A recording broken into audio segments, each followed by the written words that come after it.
pianists, teachers, colleagues, and friends. Today we're talking about how to teach the Chopin Waltz in A minor, Opus posthumous. It sounds like this.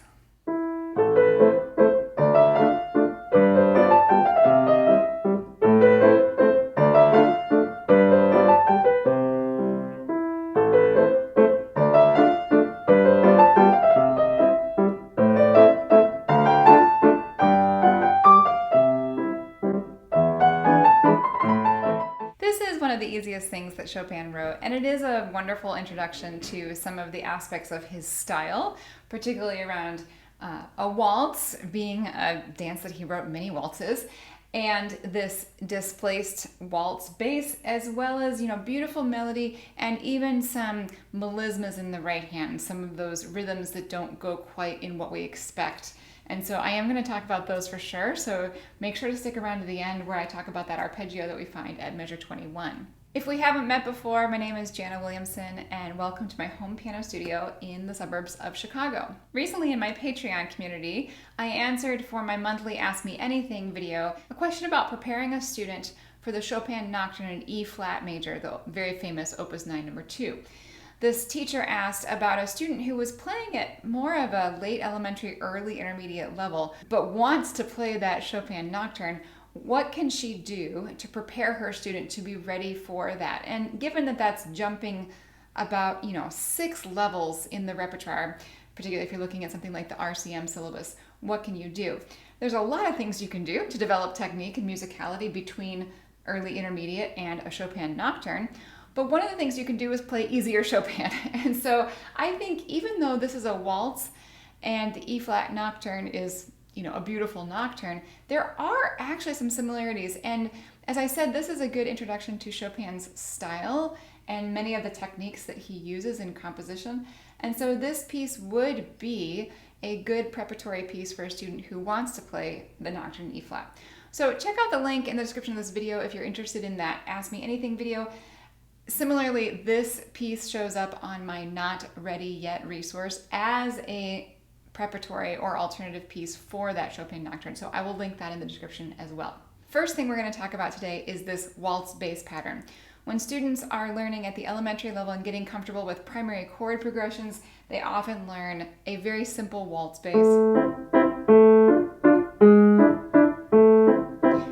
Of elementary level pieces use that waltz bass, and it's a great compositional tool for pedagogical music. This might be a student's first experience with what I call a displaced waltz bass, meaning the bass note on the first beat of the measure is at least an octave below, and then you jump way up to play a triad or an inverted triad or some other chord in the middle of the keyboard in order to get this really beautiful sweeping waltz feel. It's a pianistic texture that we find regularly in piano repertoires, so it's definitely not isolated to this piece or Chopin in general. It happens all over the place. And it's a great practice for your student on getting comfortable with the topography of the keyboard, moving very fluidly, as well as incorporating some theory and understanding what's going on harmonically. This piece is particularly good for this because for much of the piece, it's the same chord pattern. A minor, D minor, G7, which then goes to C. And there are actually quite a few pop songs that use that chord progression, so if you can think of one right off the top of your head, leave a comment below this video. I'd love to know which pop song this brings to mind for you. Also, to that end, you can use that chord progression as an integration with a student's creativity in a lesson. You could ask them to play that chord progression in different positions. You could do it in your right hand with the bass note in your left hand. You could do variations on that in all kinds of rhythmic patterns. And then you could also improvise on that chord progression. You could play it and the student could improvise in A minor in a melodic way, or they could use that chord progression and improvise at the same time. So it's just a good reminder that the best teaching is integrated teaching, integrating what we're doing with our technical warm-ups, whether it's scales, arpeggios, chords, with repertoire, and integrating repertoire and our technical drills with more creative pursuits, or at the very least, connecting that to reading a lead sheet. Now, practicing the piece at hand. One way you can practice this is to do what I just did and to put the bass note in your left hand and the chords in your right hand.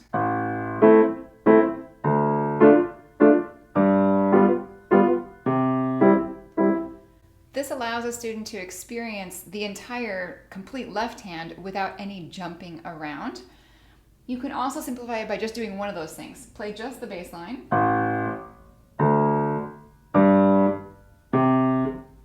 And that time I was using just my pinky because that's probably what your student is going to do. They're going to jump down to their pinky and then jump back up. So see if your student can memorize that 4-note pattern and can they play it effectively just jumping their finger 5 around. And then similar to that, just playing the chords without all of the jumping, which helps you memorize them. You can do that in 4 or 8 bar bits. The chords, of course, do change later on in this piece, so you can take any 4-bar section or 8-bar section and do this same process, which will help your student absorb it orally, in their ear. What does this sound like? To know theoretically what's happening, and then ultimately to be able to play it more accurately. So then, of course, we need to practice jumping. You can jump beat 1 to beat 2. You can jump beat 3 back down to beat 1. You can see if you can do that with your eyes closed or at a very fast tempo, because ultimately you don't have the luxury of looking at your left hand the whole time or even really thinking about your left hand the whole time, because the melody is in the right hand. I haven't talked about the right hand at all, and that's really what we're ultimately going to focus on. We think of Chopin as writing these beautiful lyrical melodies. He did write so many beautiful lyrical melodies. He famously lived near the opera house, and we really think of Chopin as imitating the human voice in his melodic writing at the piano and really bringing the piano into the ability to sing. We talk about singing tone. So that leads me to the right hand. We have these little miniature little motives that then ultimately have to combine into a more fluid, connected, long melody. I don't mean connected from an articulation standpoint. I just mean that they are longer lines that we're thinking in longer groupings so that it becomes more like a song.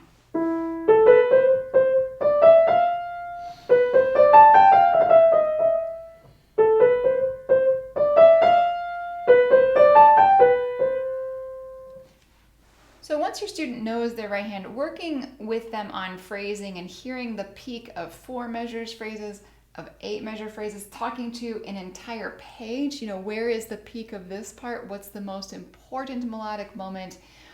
Where are you going to in the phrase? Where are you coming back from?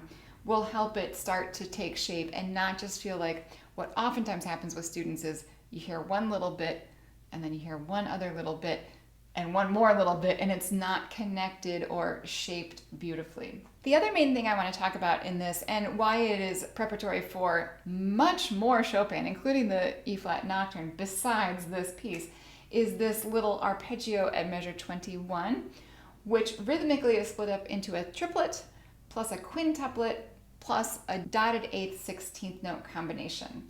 The rest of the rhythms in this piece are very straightforward. It's mostly quarter notes and 8th notes. So that's one of the reasons it's one of the easier things that he wrote, but we do have this one arpeggio. It's just a simple E major arpeggio that you can use your standard fingering for. And this should not be your student's first experience with an arpeggio. They should have already played E major arpeggios. And maybe if they're rusty on those, before you even assign this piece, give them a week or 2 of working on some of their major arpeggios like E that have a black key in the middle.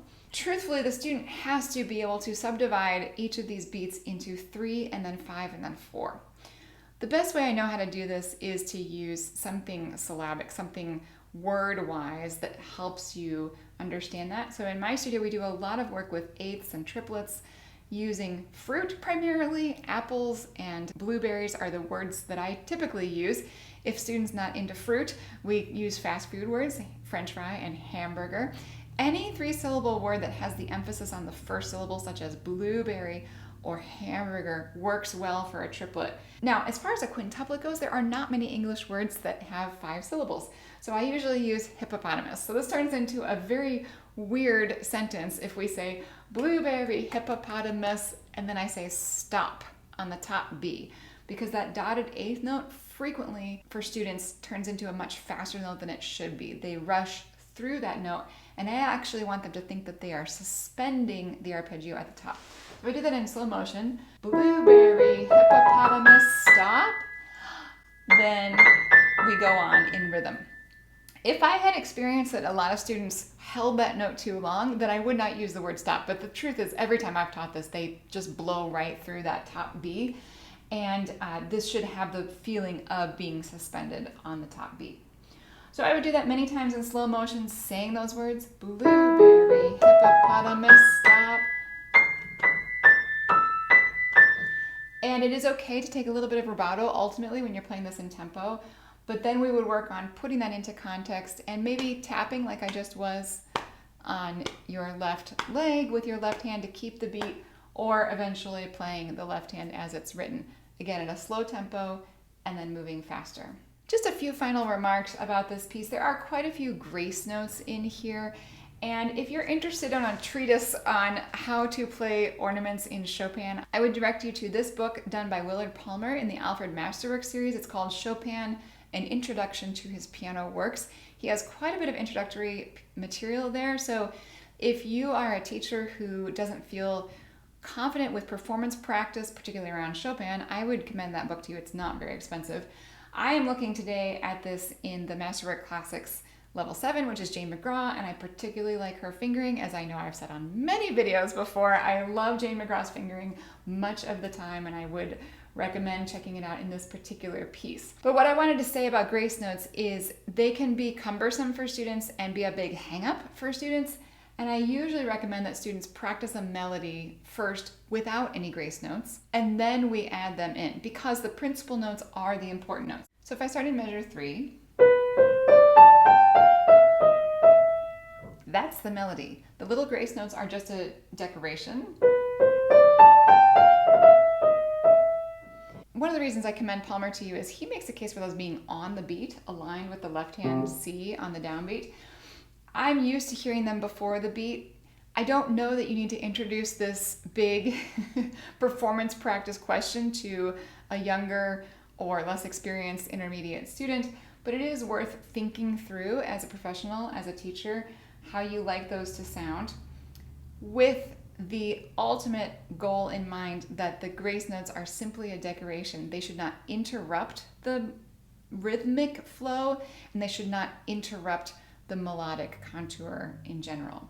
Lastly, anytime we have a waltz, we are aiming for this quick moving 1, 2, 3, 1, 2, 3 dance-like tempo. It does have to be in tempo with tasteful, appropriate rubato for the Romantic era. So just wanted to say there are other shorter waltzes, particularly by Schubert, that are great prep for this if you even need to back up farther than this. Several one-page 16-measure waltzes, and I do have one that has a video. If you click right up there, you can get a link to that B minor waltz, but there's several by Schubert that are lovely pieces that would even prepare a student for something like this. All right, I hope that helps. Let me know if you have questions about this or about teaching intermediate romantic repertoire in general, and I wish you all the best in your teaching and playing.